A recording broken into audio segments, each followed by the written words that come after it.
पूरे हिंदुस्तान को दिखा देंगे कि मुसलमान चुप नहीं है। दोस्तों, वक्फ बोर्ड बिल को लेकर मुसलमानों के अंदर कितना क्रोश है और क्या मुसलमान बोले हैं, आप सुन सकते हैं। आपको इस वीडियो में आपको दिखा रहा हूं कि मुसलमान भाइयों ने क्या कहा है और हमें भी जो है इसके खिलाफ आवाज उठानी चाहिए। सुनिए इस वीडियो को आप। है वो मुसलमानों की जितनी भी संपत्ति है इसको हड़पने का एक साजिश है। इस बिल के खिलाफ में पूरे हिंदुस्तान के लोगों को जगाया गया है। अगर ये बिल लोकसभा में पास होती है तो पूरे हिंदुस्तान में हम लोग एनआरसी से बड़ा आंदोलन करेंगे। पूरे हिंदुस्तान को दिखा देंगे कि मुसलमान चुप नहीं है। इस बिल के खिलाफ में हमें रहेंगे, क्योंकि यह बिल सीधी मुसलमानों की संपत्ति को हड़पना चाहती है। ये सरकार जब से आई है मुसलमानों को टारगेट कर रही है। एनआरसी के नाम पर, सीएए के नाम पर अभी पूरे हिंदुस्तान में मुसलमानों की संपत्ति को देखकर मुसलमानों पर लिगेशन लगाकर उनको जेलों में भेजा जा रहा है, उनके मकानों को ध्वस्त किया जा रहा है, बुलडोजर चलाया जा रहा है। ये सीधे मुसलमानों के खिलाफ में इस तरह का बिल, इस तरह का रवैया अपनाया जा रहा है। इस सब के खिलाफ में पूरे हिंदुस्तान के मुसलमानों को जगाया जा रहा है कि मौका आएगा, एनआरसी से बड़ा आंदोलन करेंगे, पूरे हिंदुस्तान के लोगों को जगाएंगे और इसके खिलाफ में हम लोग लड़ेंगे, मरेंगे, जो होगा देखा जाएगा। इस पर मैं एक शेर कहना चाहता हूँ कि आज भी मेरे ख्यालों की तपिश जिंदा है, मेरे गुफ्तार की देरी ना रविश जिंदा है। आज भी जुल्म के नापाक रिवाजों के खिलाफ मेरे सीने में बगावत की खलिश जिंदा है। क्या नाम हुआ आप? मेरा नाम है असलम राज है। कहाँ से आए हैं? मैं यहीं पटना में रहता हूँ। मैं एक मेडिकल स्टूडेंट हूँ। अच्छा, काफ़ी यंग है और नौजवान तबके के जो मुस्लिम समुदाय के लड़के हैं वो अभी यहाँ आए हैं। तो आप लोग क्या कुछ समझ पा रहे हैं वक्फ बिल को? और इस हंगामे से पहले कभी आपने ये वक्फ बोर्ड का नाम भी सुना था? मैं इसको बहुत अच्छे से जानता हूँ और समझता भी हूँ। देखिए, हमारे कॉन्स्टिट्यूशन में आर्टिकल 25 के तहत हर रिलीजन को, हर मज़हब वाले को अपने अपने तौर तरीक़े पर उसको हिंदुस्तान में ज़िंदगी गुजारने का ये क्या कहते हैं, इख्तियार, उसको राइट है। अब उसी राइट को छीन करके और कोई गवर्नमेंट उसके राइट्स में अपना दखलंदाजी और मुदाखलत नहीं कर सकता। लेकिन अभी मौजूदा हुकूमत उसी चीज़ को हटा करके अब जो क्या कर रहे हैं, हमारे जो प्रॉपर्टीज़ हैं, ये प्रॉपर्टीज़ हमारी भी नहीं होती है।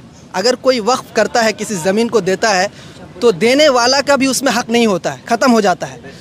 अब उस ज़मीन पर गवर्नमेंट अपना तसल्लुत जमाना चाहता है। और मुसलमानों की जो ज़मीन, ये सिर्फ मुसलमानों के लिए ये नहीं है, ये गैर मुस्लिमों के लिए भी है।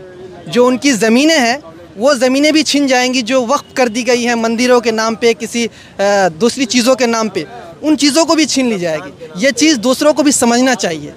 और अच्छा, आपसे एक और सवाल है। देखिए, वक्फ बिल का विरोध हो रहा है, अच्छी बात है, लेकिन वक्फ बिल में एक नया जो अमेंडमेंट आया है जिसमें 2 गैर मुस्लिम को भी जगह दी जा रही, इसे कैसे देखते हैं?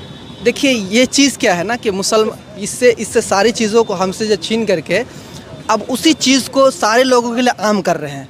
आप एक बात बताइए, आपने किसी को एक घर दिया रहने के लिए कि भाई ये तुम्हारा घर है, और उसके बाद आपने उसको गिफ्ट कर दिया, दोबारा तो लेंगे नहीं और उसको। अब क्या करेंगे, एक तीसरा आदमी आकर के कहता है कि भाई ये घर जो है ये सिर्फ तुमको नहीं दिया गया, हम छीन करके अब सारे लोगों में उसमें बांट देंगे। तो ये गलत हुआ ना भाई। जब आपने किसी को दिया है तो उसी का होना चाहिए। और चलिए, एक चाचा है, क्या नाम हुआ आपका? मोहम्मद बद्र आलम मेरा नाम हुआ जी। मैं वक्फ कमेटी का जो है दरभंगा ज़िला के अंदर एक मेंबर हूँ। मामलात ये है कि नीतीश सरकार जो है जब से वक्फ बिल पर ध्यान पहले एक तस्वीर, थोड़ा सा आप साइड हो जाइए। पहले इनको आप देखिए, इनके जज्बे को आप देखिए, किस लहजे से यहाँ आए हैं, काफ़ी हिम्मत जुटाकर। और काफ़ी लोग हट्टे कट्टे भी होते हैं, तो पटना कौम के नाते या अपने रहनुमा को देखने सुनने के लिए नहीं आते हैं। लेकिन इनकी तारीफ़ होनी चाहिए कि इस हाल में भी आप पटना आए हैं और आप अपनी बात को रखिए। जी, बड़ी खुशी की बात है कि नीतीश कुमार जी ने वक्फ बिल को जो है सही समझा और यहाँ कमेटी जो पुरानी थी पड़ी हुई उसको जो ज़िंदा किया। और उस ज़िंदा में हम लोग दरभंगा ज़िला से आते हैं, उसमें एक बतौर मेंबर हैं। और इसमें सरकार जो है, बिहार सरकार, वो तो चाहती है लेकिन उनके अफसरान नहीं चाहते। अब मामलात जो ये किस्म होती है ज़मीन की, मिस्कीनों के लिए है, मस्जिदों के लिए है, कब्रिस्तानों के लिए है, ईदगाह के लिए है, सारी ये वक्फ की एक सिस्टम है।